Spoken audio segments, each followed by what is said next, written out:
আমাদের মেডিকেলের ছাত্রছাত্রী এবং চিকিৎসকবৃন্দ 5 দফা দাবিতে আন্দোলন সংগ্রাম করছে। একটি নির্ধারিত এবং যেটা সম্পূর্ণভাবে এই চিকিৎসা বিজ্ঞানে কোনো জ্ঞান অর্জন করে নাই বা খুবই স্বল্প জ্ঞান নিয়ে যারা ডাক্তার নাম দিয়ে এদেশের মানুষকে প্রতারিত করছে।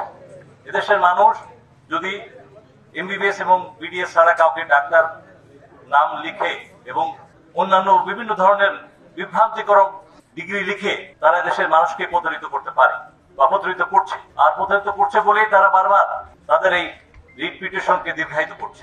আমরা চাই যে আগামীকাল যে রায় হবে সেই রায়ের মাধ্যমে সুনিশ্চিত হয়ে যাক যে এমবিবিএস এবং বিডিএস ছাড়া কেউ তাদের নামের পাশে ডাক্তার লিখতে পারবে না।